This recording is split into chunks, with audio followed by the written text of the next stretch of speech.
अभी बात की तर एक समस्या जी आहे ती प्रकर्षाने जाणवत होती की आपण सर्व व्यक्ती जे आहे हे लोन हम देना चाहते हैं, हम किसी का पैसा लेकर के भागना नहीं चाहते हैं। जैसे नीरव मोदी भाग गए है ना, और माल्या भाग गए, इस तरह से जो लोग भाग गए, हम भागना नहीं चाहते हैं परिस्थिति से। हम उनका पैसा एक एक रुपया चुकाना चाहते हैं, बस हमें थोड़ा समय चाहिए। अगर हमें समय, और वो भी चाहिए हमें समय, जिस तरह से अचानक से लॉकडाउन लगा, जिस तरह से जीएसटी लगा, जिस तरह से अचानक से नोटबंदी हुई, इसके चलते हमारे व्यापार, हमारी जो नौकरियां हैं वो चली गई है, व्यापार हमारा चौपट हो चुका है। इसीलिए हम जो है समय चाहते हैं, है ना। तो सरकार से हम यह बात करते हैं कि या तो हमें 2 साल का समय दे दीजिए, या फिर आपने जैसे बड़े बड़े उद्योगपतियों का कर्जा माफ किया है उसी तरह से आम जनता का कर्जा माफ करिए। क्योंकि यहाँ जैसे कि ये पूरा देश जो है हमारा संविधान से चलता है, और देश में अगर कोई सबसे बड़ा ग्रंथ है तो है भारतीय संविधान है। और संविधान ये कहता है कि अदानी की भी एक वोट की वैल्यू उतनी ही है जितनी एक मजदूर की वोट की वैल्यू है। दोनों के वोट की वैल्यू में कोई फर्क है क्या, आप बताइए? नहीं है। तो अगर सरकार ने अदानी का कर्ज माफ किया है, अदानी का जीएसटी 11,000 करोड़ का सरकार ने माफ कर दिया है, तो आम जनता का भी सरकार ने जीएसटी माफ कर देना चाहिए, आम जनता का भी कर्ज माफ कर देना चाहिए। आप सभी की जानकारी के लिए बता दूं कि सनी देओल जो है, जो सांसद है हमारे देश के माननीय सांसद है, उन्होंने होम लोन लिया था बैंक ऑफ बड़ौदा से। उनका होम लोन का जो अमाउंट था वो 56 करोड़ तक चला गया था, 56 करोड़ अमाउंट हो चुका था जो वो दे नहीं पा रहे थे। तो उनकी प्रॉपर्टी ऑक्शन के लिए निकली थी, उनको 13,2-13,4 का नोटिस आया था। आप में से भी मैंने अभी बात किया तो कई साथियों को 13,2 और 13,4 का नोटिस आया है। कई साथियों से बात की तो पता चला कि उनको डीएम का भी नोटिस आया है प्रॉपर्टी सील करने के लिए। शेख वसीम, उनको भी इसी तरह से नोटिस आया था। जब उनको नोटिस आया तो बैंक ऑफ बड़ौदा ने उनका कर्जा जो है पूरी तरह से माफ कर दिया। अगर वो देश के सांसद है इसलिए आप उनका कर्जा माफ कर देते हैं, 56 करोड़ का कर्जा माफ कर देते हैं, तो आम जनता का भी प्रॉपर्टी सील होने से बचाइए ना। सरकार को चाहिए कि आम जनता की भी प्रॉपर्टी अगर सील हो रही है, जैसे सनी देओल की प्रॉपर्टी उन्होंने सील होने से बचाई, ऑक्शन होने से बचाई, उनको राहत दी, उसी प्रकार से आम जनता को भी देनी चाहिए। आप बताइए देनी चाहिए कि नहीं देनी चाहिए ना। हम ये जो मांग रख रहे हैं सरकार के सामने, हमारी असंवैधानिक मांग नहीं है साथियों, हमारी मांग जायज है।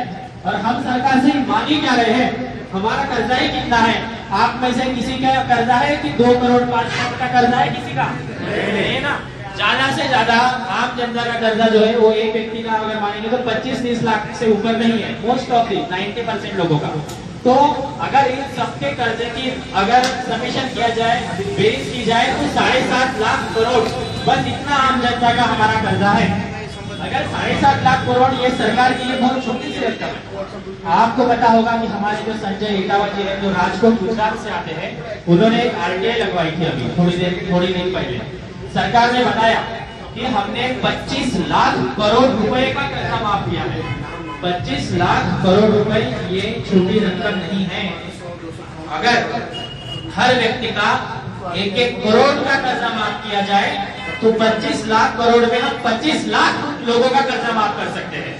और अभी हमारे पास आवेदन कितने, 11.5 लाख आवेदन है। तो अगर 25 लाख करोड़ का सरकार ने लोगों का कर्जा माफ कर दिया है तो हमारे 11.5 लाख करोड़ का कर्जा माफ करना है आपको, तो उसके लिए तो आपको बहुत छोटी रकम लगेगी, बस 7.5 लाख करोड़ रुपए भी नहीं लगेंगे आपको।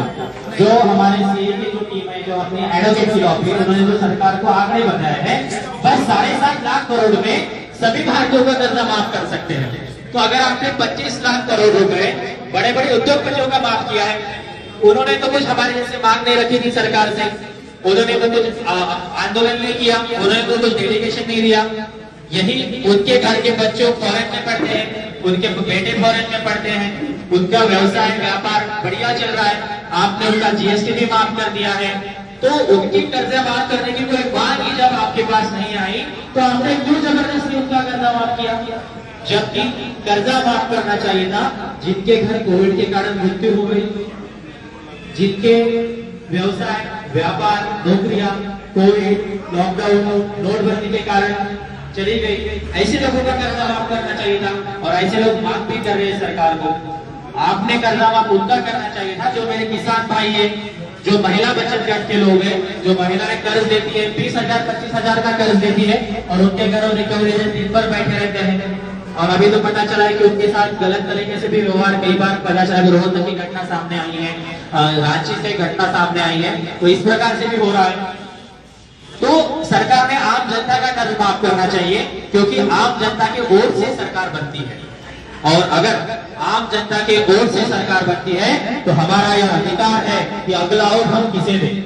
तो आप सब लोग तैयार रहिएगा कि जो व्यक्ति, जो पार्टी हमारा कर्जा माफ करेगी वही पार्टी को वोट देंगे, क्योंकि हमारा ये अधिकार है कि हम वोट किसे दें। हमारा वोट इस बार हम व्यर्थ नहीं जाने देंगे। अगर हमारे बाल बच्चे सड़क पे आ जाएंगे, ऐसे लोगों को वोट देके क्या फायदा, क्या फायदा अगर उनके पास अभी हमने उनको वोट दे करके वहां बैठाया और उन्होंने बस बड़े बड़े अपने दोस्तों का कर्जा माफ कर दिया। सरकार किसी एक दोस्त के लिए नहीं चलानी चाहिए, मेरा मानना है कि सरकार आम जनता के लिए चलानी चाहिए, क्योंकि आखिर आप आम जनता का वोट लेकर के वहां पहुंचे, लेकिन आपने समीकरण ही बदल दिया। आपने आम जनता से वोट लिया और बड़े बड़े उद्योगपतियों से नोट लिया, और जिनसे नोट लिया उनके ही आप काम कर रहे हैं। और हमारे जो बच्चे हैं वो यहाँ के स्कूलों में पढ़ रहे, उनके पास शिक्षा का भी प्रॉपर अधिकार नहीं है, और हमारे घर जा रहे हैं, जायदाद जा रही है, प्रॉपर्टी जा रहे हैं, और ऐसे ऐसे कानून लगा दिए हैं जो कानून अंग्रेजों के काल से चले आ रहे थे, वही कानून आज ये सरकार देश में चला रही है।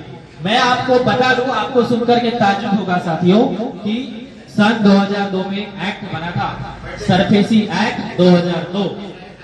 उस एक्ट के तहत आपकी प्रॉपर्टी जा रही है, उस एक्ट के तहत आपके जायदाद जा रहे हैं, आपके घर जा रहे हैं, उसी सरफेसी एक्ट के तहत। जो आप होम लोन लेते हो ना, बैंक आपको ये कभी नहीं बताएगी, लेकिन मैं आज आपको बता रहा हूँ, आप रिकॉर्ड कर लीजिए बात, आप बता दीजिए आगे कहीं भी जाएंगे तो। सरफेसी एक्ट इतना बुरा एक्ट है, सिर्फ और सिर्फ भारत सरकार ने बैंकिंग सिस्टम के लिए और एनबीएफसी के लिए वो बनाया है।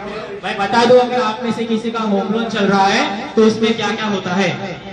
आपको सरफेसी एक्ट ने बैंक को यह अधिकार दिया है कि 89 डेज तक अगर आप इंस्टॉलमेंट नहीं देंगे तो आपका अकाउंट एनपीए करने का अधिकार आपके एनबीएफसी को या बैंक को दे दिया है। अगर किसी कारणवश आपका अकाउंट एनपीए हो जाता है तो उनके पास यह अधिकार है कि वो 13/2 की आपको नोटिस दे।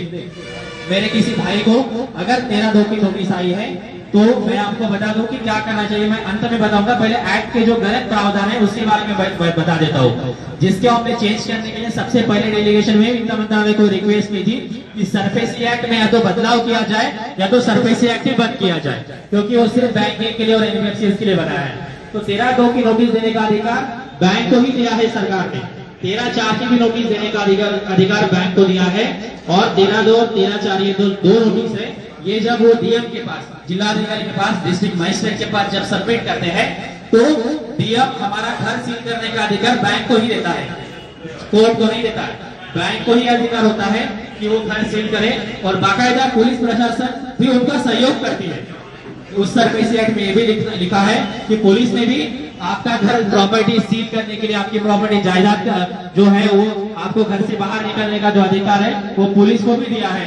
सरफेसी एक्ट के अंतर्गत पुलिस भी वहां आकर के मतलब आती है जब बैंक सील करने के लिए आती है। तो ये मतलब बहुत ज्यादा गलत बात है। दूसरी बात, अगर इस एक्ट में बैंक और एनबीएफसी को इतना ज्यादा अधिकार दिया कि उनको कोर्ट में जाने की भी जरूरत नहीं है, वो नॉर्मल अपने लेटर हेड पे ही आपको 13/2 13/4 की नोटिस दे सकती है। दोनों नोटिस डीएम को सबमिट करेंगे तो आपका घर सील करने के लिए वहां से ऑर्डर आएगा, आपका घर भी सील हो सकता है। उसके बाद अगर कोर्ट में जाना है तो हमें जाना पड़ता है, आम जनता को कोर्ट में जाना पड़ता है, उनको तो कोर्ट में जाने, उनको कोर्ट में भी नहीं जाते। अगर हमें कोई ऑब्जेक्शन है उसमें या हम स्टे लेना चाहते हैं तो हमें ही कोर्ट में जाना होता है, और कोर्ट में भी जाएंगे तो हमें 15 से 20% अमाउंट जो है जब हम स्टे लेते हैं तो कोर्ट में देना पड़ता है। अब आप बताइए मुझे कि अगर हमारे पास 15 से 20% अमाउंट कोर्ट में देने के लिए होता तो हम कोर्ट में देने से अच्छा बैंक में देते ना।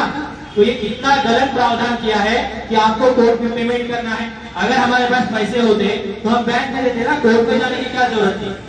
हम कोर्ट में जाते हैं तो हमारे पास यह प्रावधान होना चाहिए कि हमें ऐसे ही स्टे मिलना जाना चाहिए, 6 महीने का 1 साल का समय दे देना चाहिए।